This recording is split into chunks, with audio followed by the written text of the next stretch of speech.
Whole new skill.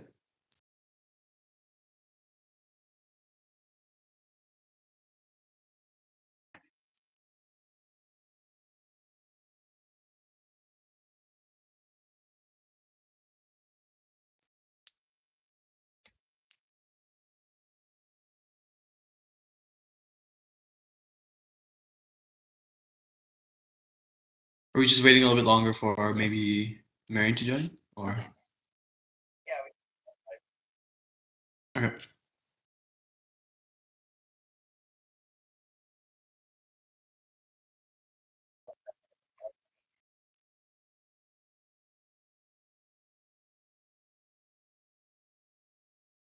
Nice. Cool.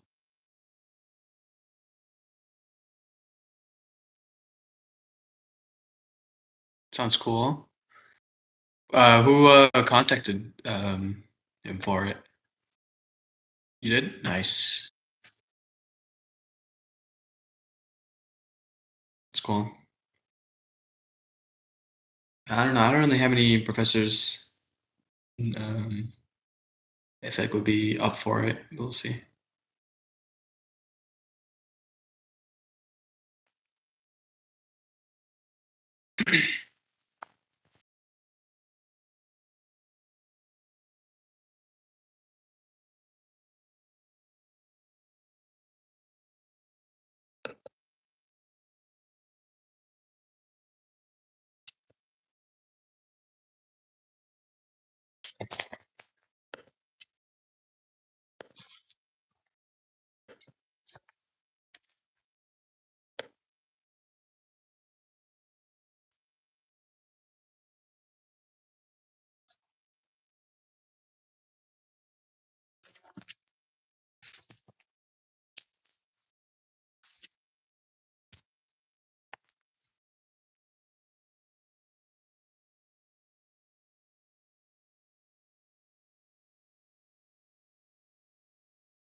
All Hi, right. Marion.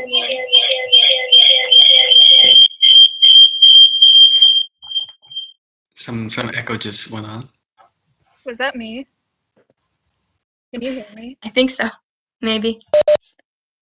Yeah, I can hear you.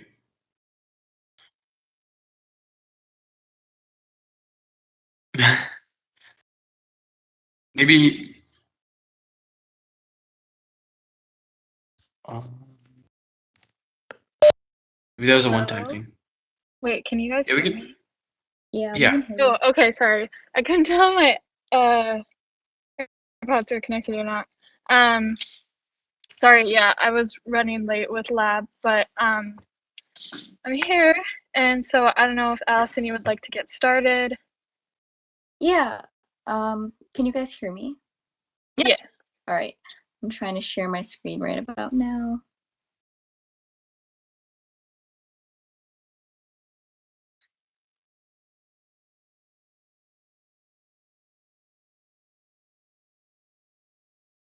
All right.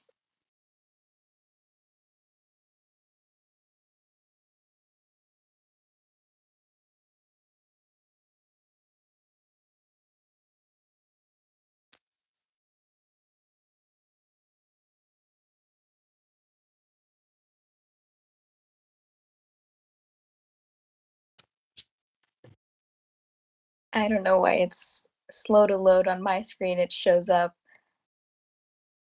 Oh, there we go. Okay. All right. So I put the article in the chat in case you guys want to access it yourself. So I'm going to go through it in the slides. So I chose my article on intermediate fasting. That's the article. All right. So let's start off. So 42% of US adults are obese, and this is unlike in the past. So you can see in the chart there, it shows that as we go through the years, the obesity rates are increasingly rising. And this could be attributed to the increase of around 200 daily calories between the 1970s to about today. And this is mainly in part because of the excess snacking that a lot of people are doing nowadays, more so than they used to. Instead of having their, usual 3 square meals, they, like to have more snacks. And so usually people eat about, on average, 6 times a day, um, which is, again, not like the past, and maybe contributing to these higher rates. All right, so in terms of when you're eating, timing is a big factor that's important, and we should make sure that we give our bodies a long break in between the times that we eat. Um, now, um, so some people that are that evolved to deal with regular fasts. So basically, in the past, when people would need to hunt and gather, they would go through long times of durations where they didn't have any food accessible to them. So our bodies are more used to intermediate fasting, I guess, because of that. Because food was not always accessible, our bodies were able to adapt to, I guess, intermediate fasting. Um, and another thing cause for some of the increased obesity rates is that people are eating at times of day when we would usually be asleep. So, a lot of snacking, around midnight or etc., sometime more later when our ancestors would be sleeping is another factor that proves that timing indeed does matter.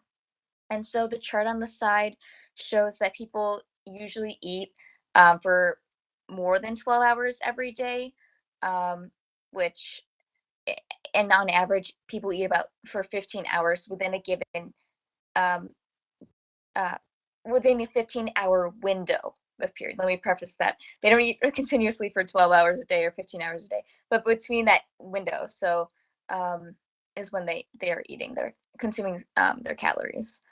Um, let's see. Um, So intermediate fasting is known to help ward off obesity and can help with the body's metabolism. There are some studies, but they're still looking into it. Again, it sometimes varies, but in this particular animal study, they found that athletic endurance, cognition were improved, as well as it could help improve diabetes and even help prevent conditions like cancer and Alzheimer's.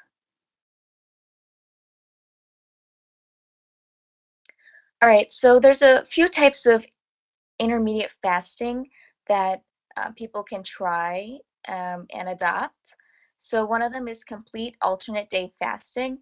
So that's where one day you're eating and then the next day you don't eat anything and you abstain from food or beverages.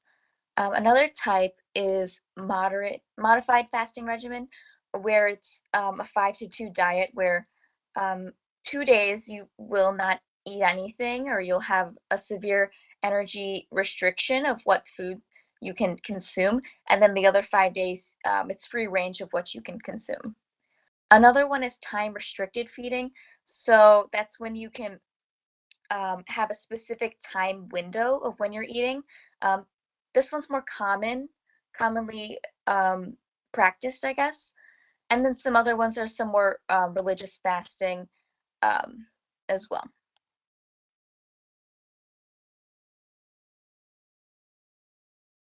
Waiting for it to work. Okay, so let's see. Oh, a lot of people decided to snack because I wonder if you guys have ever heard the phrase that snacking or eating more often uh, is better for you, right? Snacking is good for you because it can improve your metabolism, get everything working, get everything functioning, and then it'll help your body burn more calories. Well, this is not necessarily true. Um, so endless snacking um, may not increase your metabolic rate or your metabolism. Um, and they found in a study that people who ate 3 or more times per day gained more weight every year than those that ate 1 or 2 meals every day. So it's not, I guess, um, snacking doesn't probably, based on this, snacking doesn't help your metabolism as much as um, I guess the amount you consume in a day more so is what matters. And in this study, they clearly gained more weight by eating more often and from their snacking.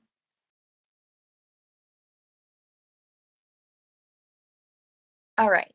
So they also did another study um, with mice, and they fed one group every day, and then they compared it with that they another group fed um, another food group that was fed every day as well, and they had the same amount of food, but one of them followed intermediate fasting, and the group still weighed the same by the end of this exercise, and um, they both had lower blood sugar and levels, and because they still consume the same amount of food. So it's not necessarily that when you're intermediate fasting that your body is it's much different than eating just normal every square meals a day. I guess it's about how much you consume more so. And they also found that benefits from intermediate fasting on your brain. So they with this another study with mice, they inserted a nerve damaging agent into the mice, and then those that followed an alternate day fasting regimen um, had more better cognitive function by the end of the study. Um, so healthy obese people do one of 3 things for 6 months. So this was another study where one group ate 20% of their normal um, intake of food, and then they would fast, and then they got 20% more of their needs on the days when they weren't fasting. And then another group would have 75% of their calorie needs um, and every day, and they would eat that normally.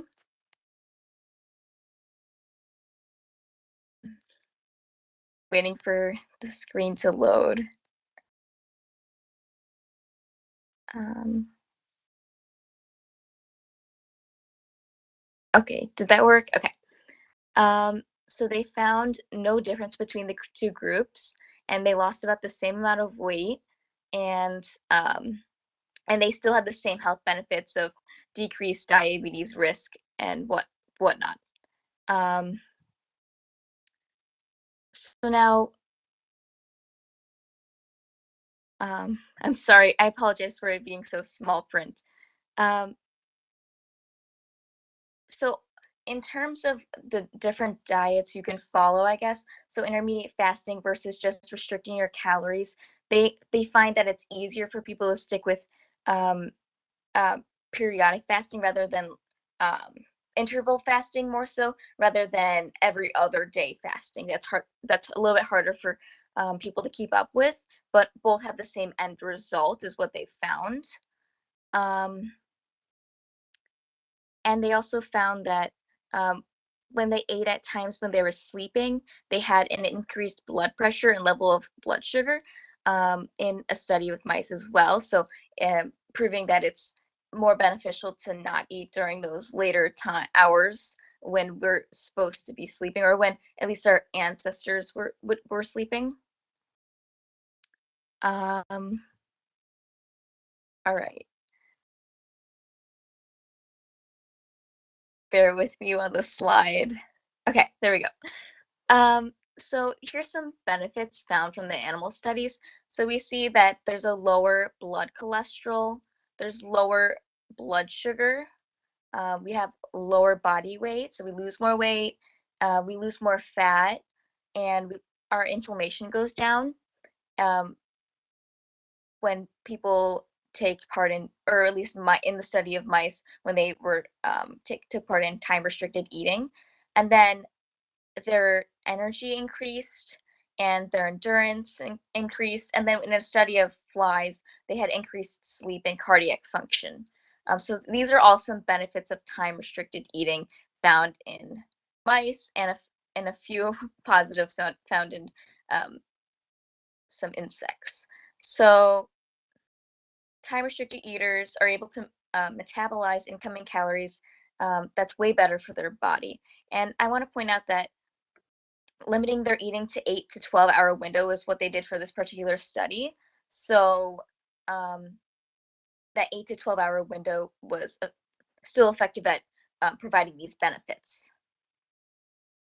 All right, so time restricted eating times can be bad if they are if they're too short of a window. So if you're having a 4-hour eating window, that did not show the benefits. People did not see benefits when they had such a short intermediate fasting window, because their body was taking in too much glucose and too many proteins all at one time, when it should be a little bit more spread out than that for our body to operate optimally and be able to metabolize some of that better. So in a study in overweight people, they showed improvement from restricting eating times to 8 hours between noon and 8 p.m.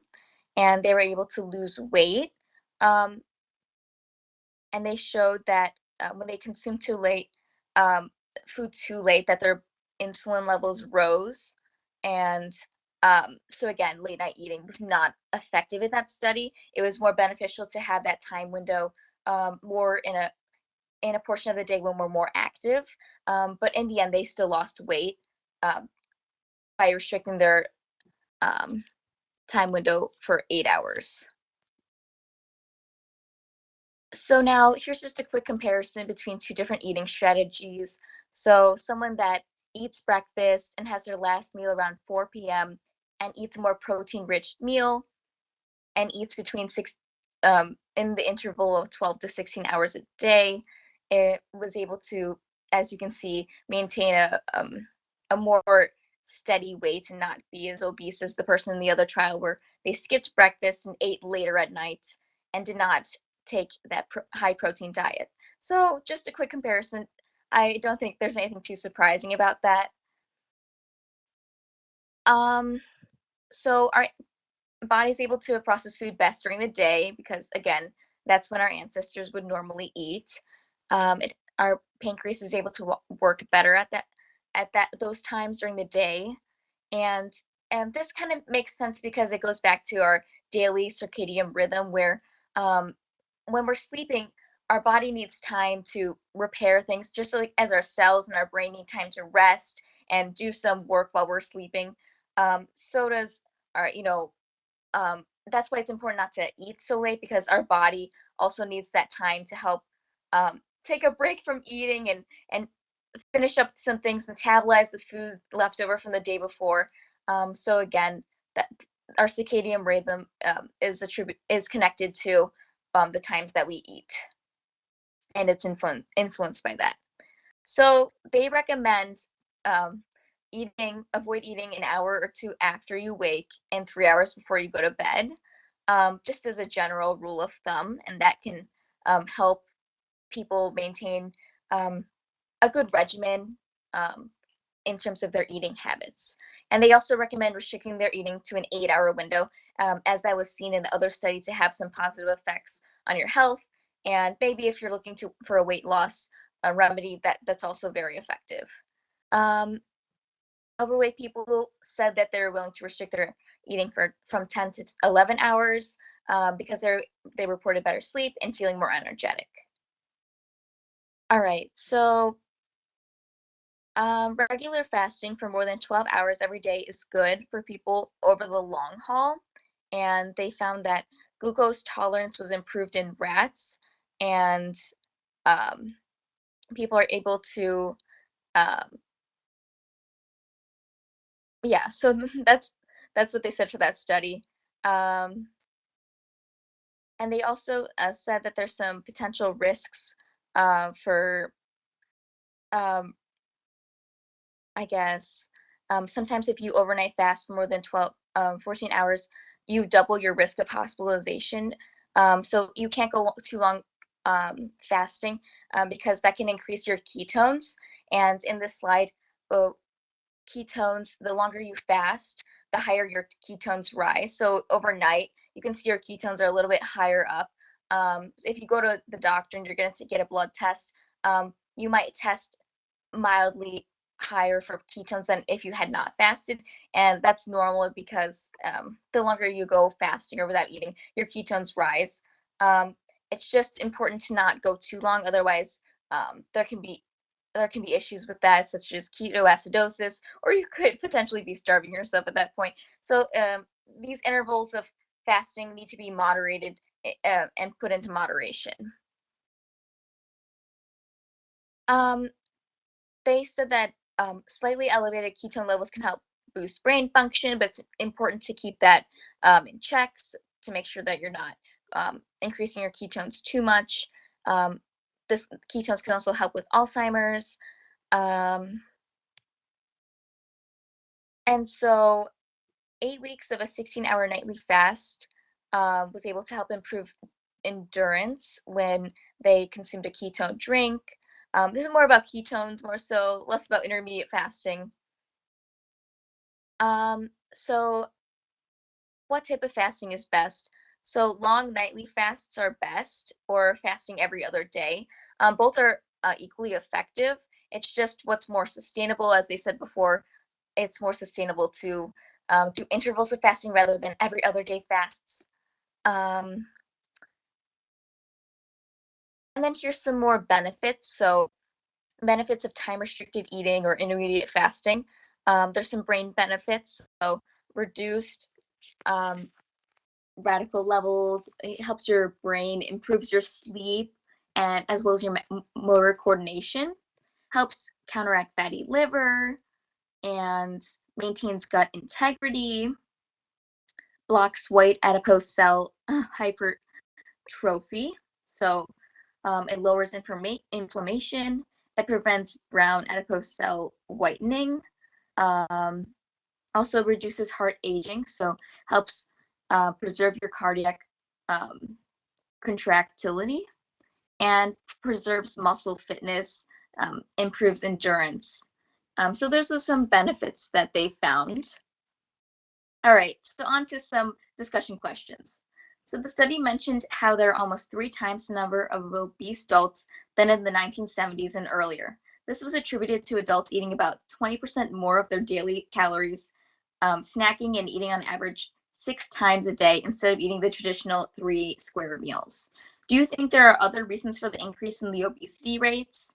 And do you eat 6 times a day, whether it be eating a meal or snacking? I guess I could start off by saying that I think like more food now, is high in like sugar and fats and that kind of stuff. So I think that is also kind of contribute to it, as into like how the food is made. And then there are some days where like I eat maybe 6 times a day, but other days where I only eat like 2 times a day. So it very much varies. So I don't know if like those kinds of things like count as like eat intermediate fasting, even though it's like not planned. For,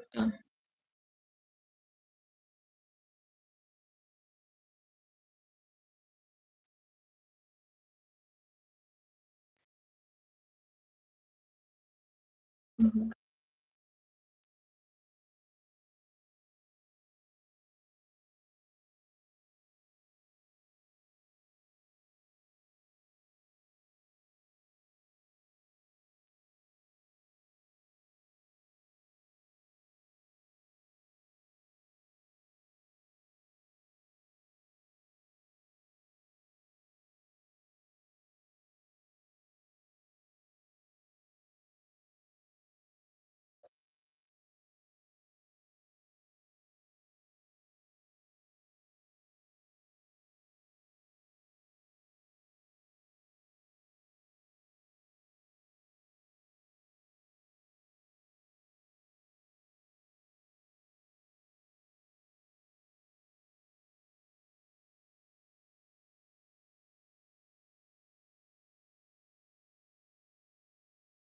For me, I'd say I'm pretty bad with my eating habits.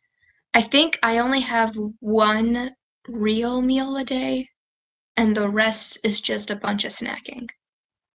Like, I'll eat a yogurt, then I'll eat a clementine, then maybe I'll eat like a meal, and by a meal, usually that meal might be a sandwich or maybe spaghetti or just something like that. And then it's back to like a couple snacks.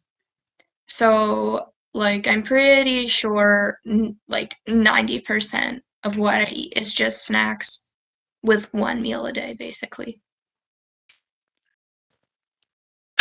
Um, I think for me, my main bad habit with the stuff is eating too late. Um, like I After hearing this presentation, I realized that now that the time in which I eat is like typically or eat my last meal is like 1 or 2 hours before I sleep, and I can definitely feel that it does get a little bit harder to sleep. I never really pinpointed it as that being the case, or not maybe the sole reason, but maybe one of the contributing reasons why it's like it might be harder to sleep on some days or on some nights because I definitely do eat a little bit too close to nighttime. But also, it's kind of unavoidable for me because for me, if I don't have much to eat before sleeping, then if I suddenly get hungry while trying to sleep, then it keeps me awake as well. So I don't know. I know I've tried intermediate fasting for a little bit. It's not wasn't very sustainable for me, but it's a good once in a while to try. It's good once in a while. Personally, I eat at the same time every day for like a breakfast, lunch kind of thing, and then like I might grab a snack throughout the day, and then I'll have dinner. So I kind of have two meals, and occasionally, if I'm not satisfied by what I eat for my first meal, then I might grab a snack. Um, all right, so let's go on to the next. Um, real quickly. So timing of eating matters, like we addressed. U.S. adults tend to eat when they should not. Don't give themselves long enough break between meals. And then historically, we would fast or be sleeping during these times when we were eating. So just a quick refresher.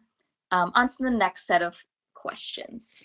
So time-restricted eating, otherwise known as intermediate fasting, is when individuals within a specific 12-hour window in a given day eat. Studies have shown this practice can help ward off obesity, may alter the body's metabolism in healthful ways, and might enhance athletic endurance and cognition, as well as improve diabetes. It can also help prevent other medical conditions such as cancer and Alzheimer's disease. Given these benefits, would you be interested in intermediate fasting, or have you done so in the past?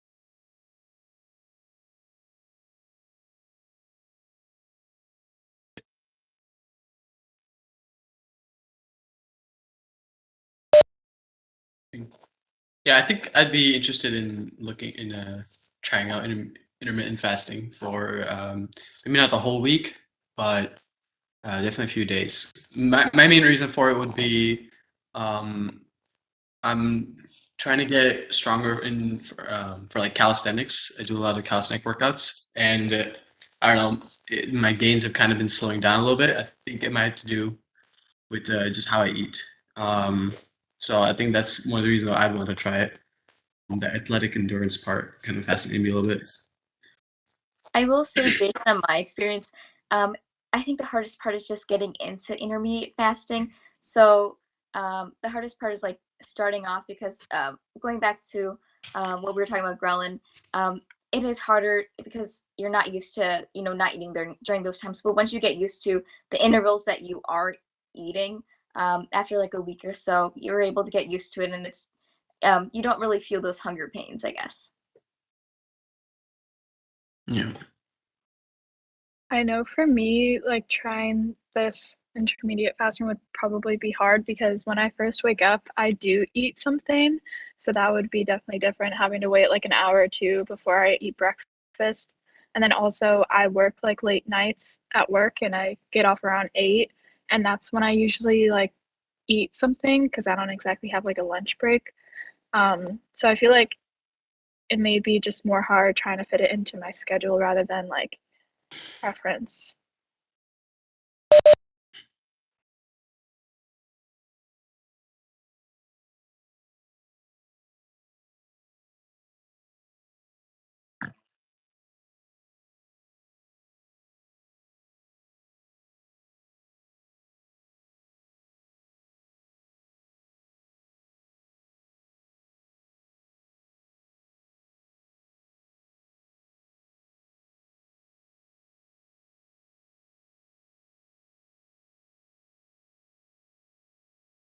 I can vouch for the tea. Yeah.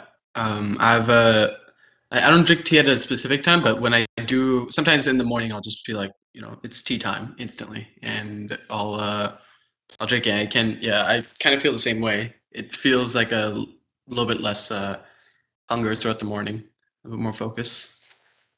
So yeah, that definitely can help.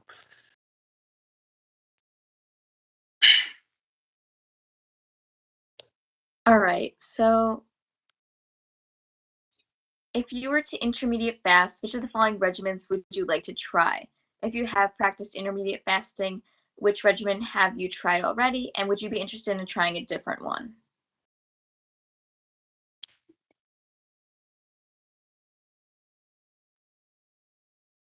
So for me, I did time restricted um, intermediate fasting. So I wouldn't eat for the first half of the day, and then I would eat during the second half of the day. So kind of more around that 8-hour window, but I didn't really put a time stamp on it. Mm.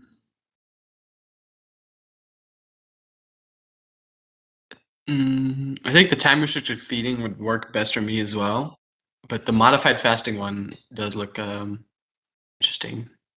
Where you don't. So, I've done the Ramadan fasting and the time restricted fasting, but I would be willing to try the modified fasting.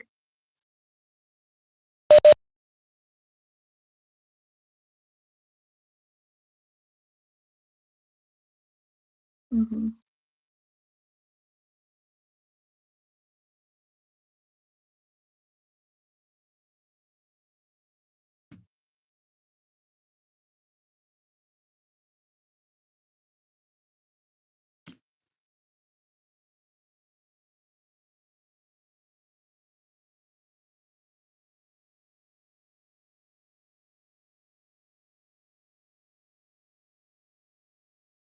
Yeah, I think the idea of just completely giving up food for days deal breaker for a I lot would of have people. I would have to agree with that. I feel as though skipping a whole day seems a little excessive, especially when in the end you can still find the same result just by having a time interval or, being monitoring what you're consuming in a day. I don't think you really need to go to the extreme of, every other day or some different variation of that. But it's Yeah. interesting to hear what you guys would be interested in, or if you have or Yeah. haven't tried. I just want to ask about the Ramadan. How does it like to Dina? I've known some people on other like sport in other sports who had to go through Ramadan. Does it like do you actually feel like a little bit more focus, or do you feel like anything else other than just the fast itself? So, for all the years I've done it, um, after like a couple days, it's the norm for me personally, and like my family as well. We quickly adapt to it. I can't speak for everyone, but it's something that's very fast to get used to. Um, of course, like the first couple days are the hardest, but then, in my opinion, it's just it's just easier. It just gets easier. Once the first week is done, it's just like as if nothing's really wrong. Your stomach doesn't ache anymore. Um, it's Interesting. and when you eat, you're not starving. Like so, yeah, it doesn't become too hard really. So body just kind of adapts after like a week. Hmm. Yeah, it doesn't really distract me from my work. Um, doesn't really, yeah, doesn't distract me much from anything. The only time where it gets like where I think I would break it is if I had like a stomach sickness that morning or something like that. Then I would definitely need to drink some water. But they don't pressure you, or typically no one I've ever known has ever pressured you if you're not feeling well. But other than that, yeah, it's a normal day. Interesting. All right. So the common advice: eating frequent meals boosts metabolism and allows more calories to be burned, lacks support. A study of 50,000 people showed that those who ate 3 or more times per day gained more weight per year than those who were confined their eating to 1 or 2 meals per day. Is this surprising to you? And what are your thoughts on this common misconception? Mhm.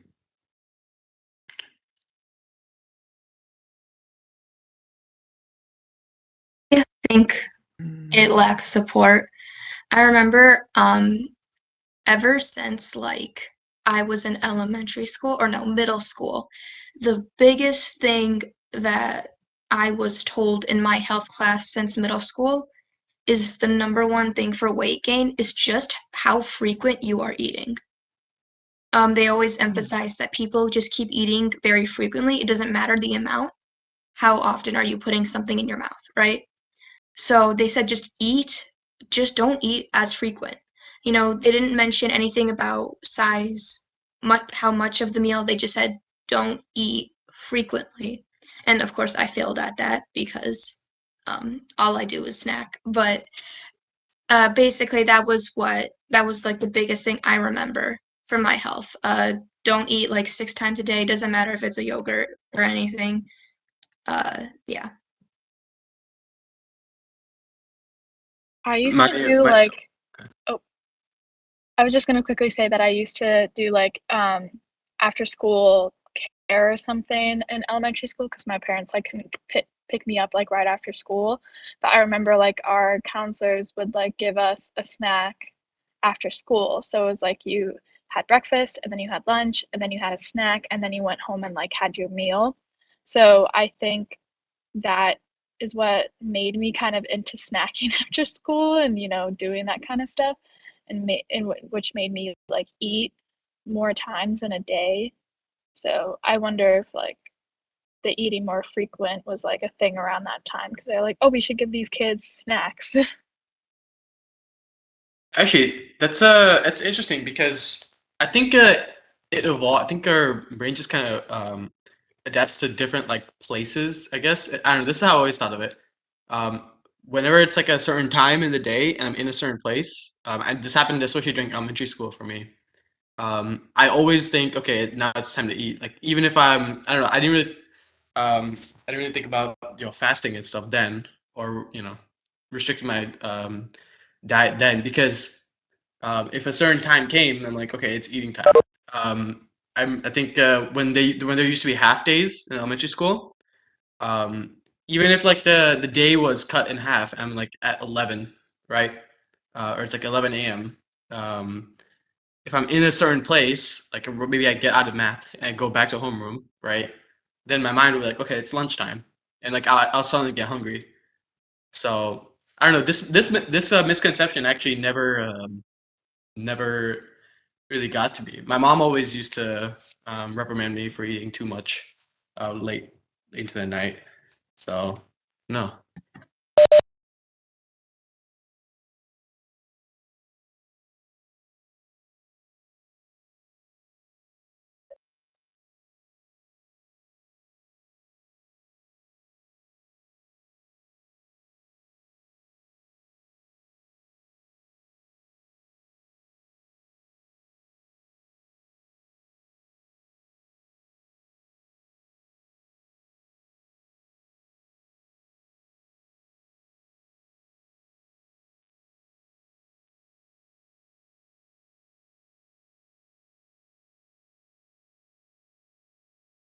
I might like say something that could possibly be a stretch, but this whole common advice thing of eating frequently. So I've never heard of it outside of the home, but anything in relation to the home, I've heard it's quite frequent when your family has you eat. I've come to realize that like with a lot of people who do know about this whole like eat frequently and stuff, it's usually like your family wants you to eat. And that could be like one of those things where like, oh, they're your family, they want to fill you up. But really, they're just making you more unhealthy. And maybe what I'm saying could have relation to like children who are obese tend to have obese parents or tend to have an obese family. Maybe that could be a relation, but I always thought that your food habits and how often you eat is a big, your family's or home life is a big factor in that, like a pretty big one. So maybe this common advice may not be something you hear outside of your home, but maybe it's oftentimes implemented in your house.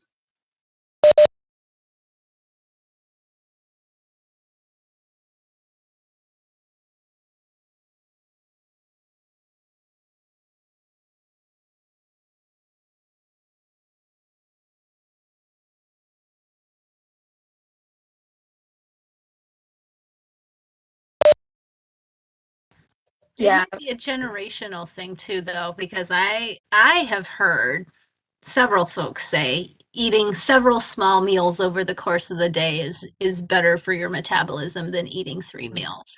I feel like that was very common in the gonna age myself, but late 90s, early 2000s, there were a lot of I think that was kind of in the popular media at the time. But again, I think I want to preface it by saying several small meals, not like eating several meals during the day. So, Allison, I'm sorry I missed the beginning of your presentation, but I don't know if this was standardized, the whole like, eating multiple times during the day. Like, did they still control for calories or not? That would be interesting to look at. They just generally said this that um, the study was more general. It didn't give a lot of specifics because there were a lot of studies embedded within this article. But yeah, I do think that that's what they're making a correlation between eating several small meals a day is it boosts your metabolism. That's what I've heard at least, or maybe I hang around my parents too much, but um, yeah, that's where that's probably coming from that I've heard of. All right, so benefits beyond cutting calories. So other studies show intermediate fasting improved health, prolonged your lifespan, lowers blood sugar, improves brain functions, all in animal studies of rats. So have you heard of the benefits of intermediate fasting before?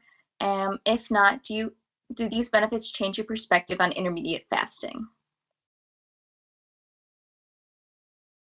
Mm, I've heard of these here and there, especially from Anant's previous presentation.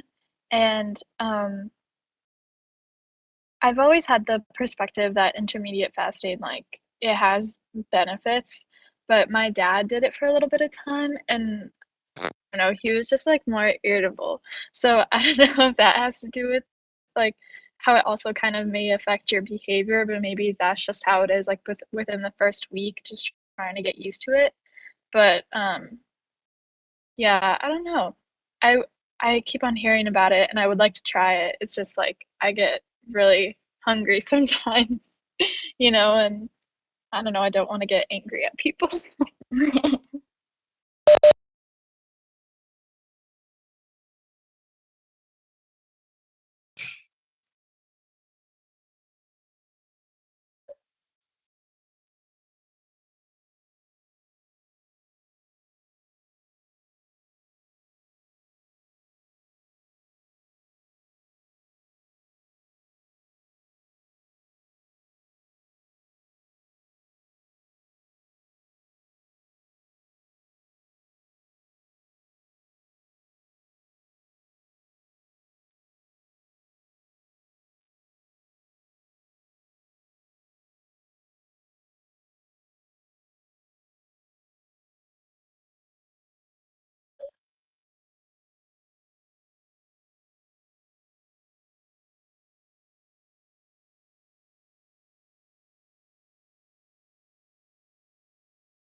All right, so intermediate fasting is linked to weight loss, which also allows for improved cardiovascular health, as you just mentioned.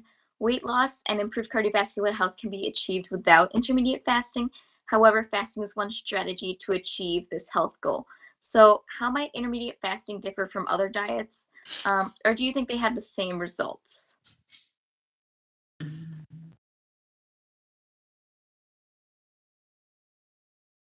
Can I ask a question? Anant, when you presented on this 6 months ago, at, I want to say, didn't the article you look at also looked at hormone levels? Did it look at cortisol? Because the only thing I'm wondering is, cortisol is, they sometimes call it the stress hormone. You release it when your body is stressed in some sort of way. And so I think it'd be interesting to see, with intermediate fasting, is your body detecting a stress, and therefore are you releasing cortisol with intermediate fasting that you wouldn't necessarily release with another diet? Um, okay. Okay. Maybe something somebody else presented had cortisol in it. That's what pops up in my mind.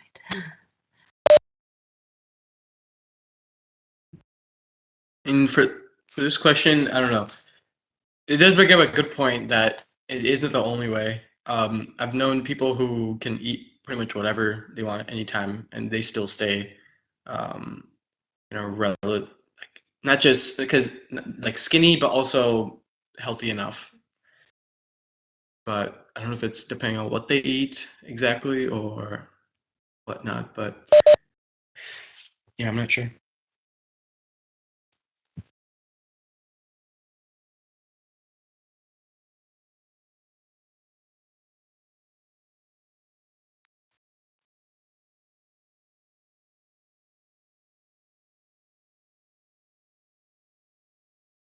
Yeah, I'd have to agree with that. I do think that eating, later at night might be, um, I guess, like if you're going based on, counting your calorie kind of diet where you're counting your calorie intake, I guess you could eat all your calories, I guess, at midnight, but that might not lead to the same results as this. But um, I do think that they have similar results if you're eating regularly and it's more focused on what you eat rather than, um, I guess, what strategy you use.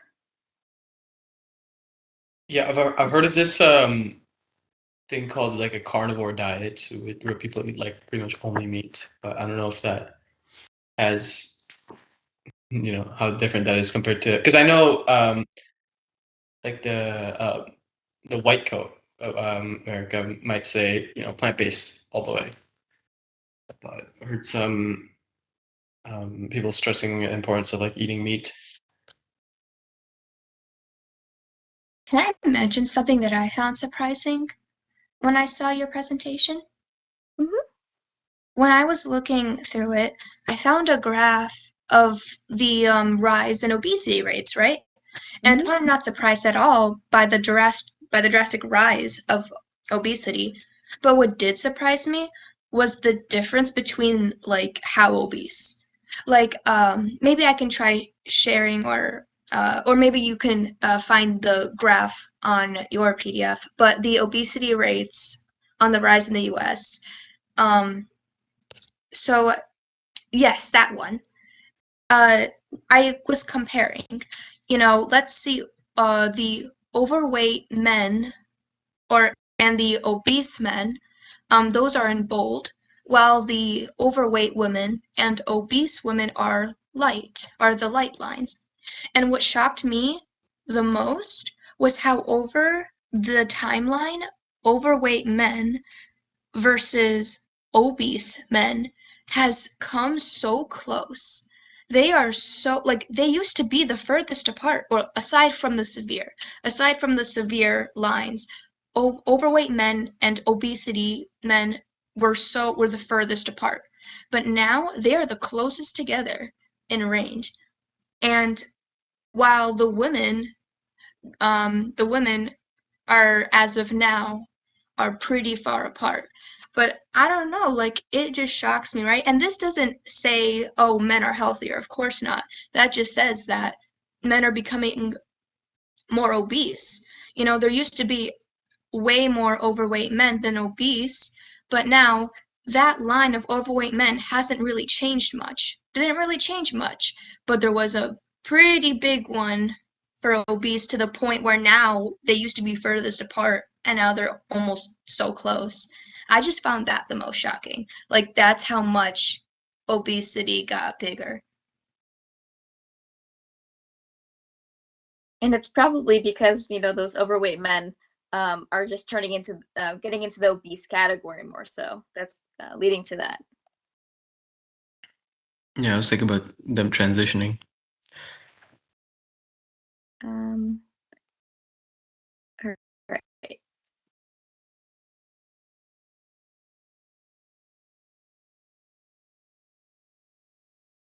So, do you think like a big factor in the rise in obesity is just previous overweight people just not changing their habits? And the issue is rooted in like many different things, like whether it be systematic or just things like eating too frequently. There's a lot to be said about it. Yeah, I think there's a lot of. Go ahead. Sorry.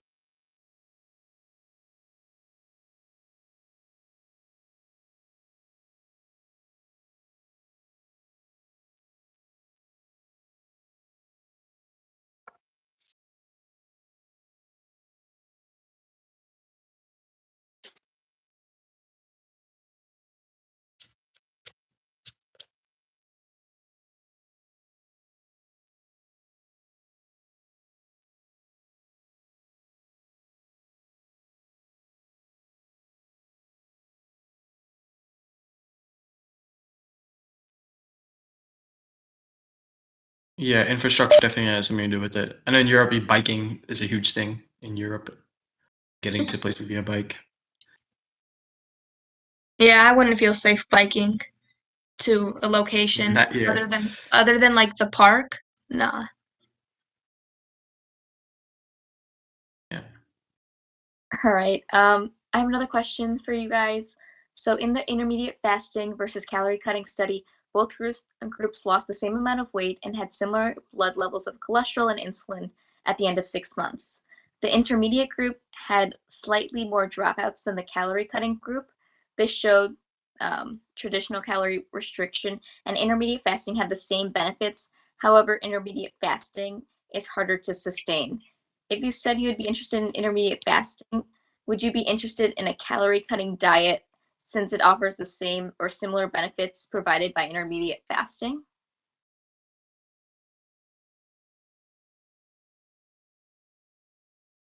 I feel like I would still stick to time restricting, or I would still do that one compared to the calorie cutting diets because, as weird as it may seem to me, calorie cutting is more how do I explain? More annoying to keep up than time because with time, all you have to do really is just keep watch of when. With calorie cutting, it makes you focus a lot on the calories you're eating for each thing.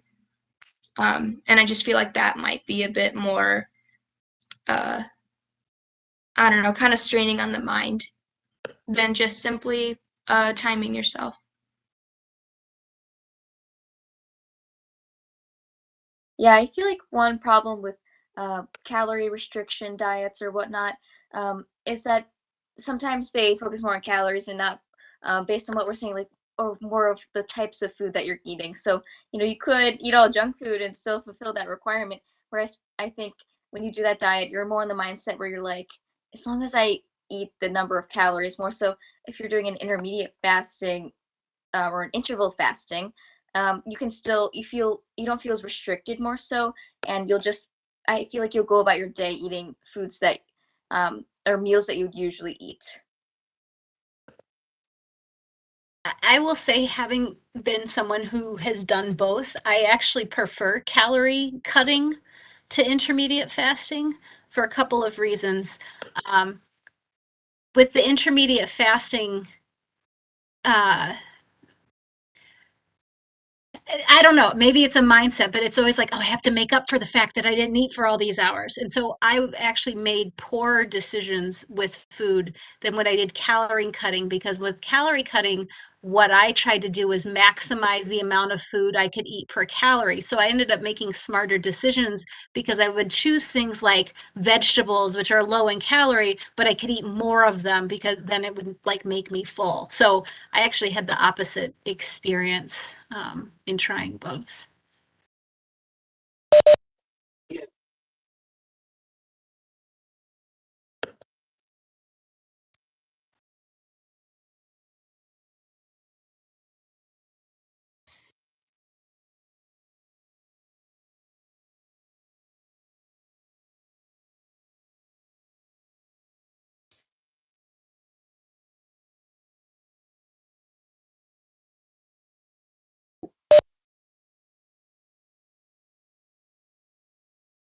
I've had similar experiences as well.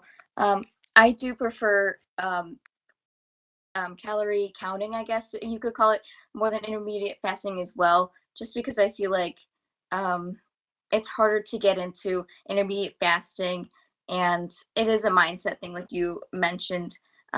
It's just important to make sure you're being mindful of what you're eating, and especially when you're, watching what's gonna make sure you're satiated. Like you're saying, like, yeah, have a lot of fruit throughout the day, more so, and like healthier vegetables, so you feel more full. And I think that's pretty key.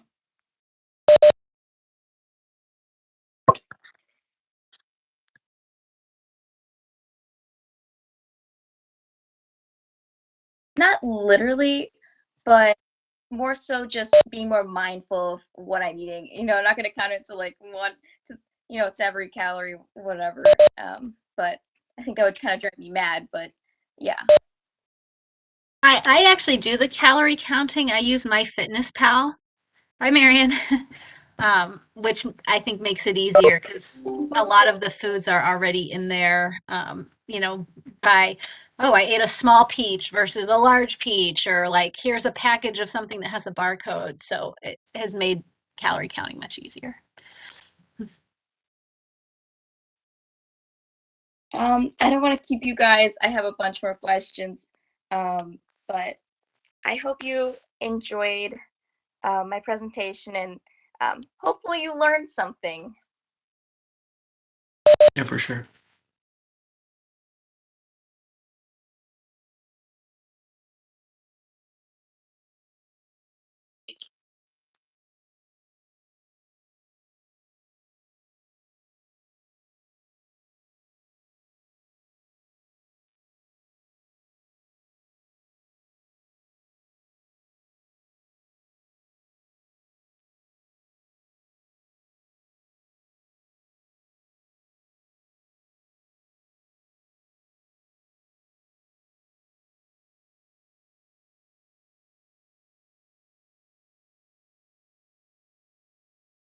Yep.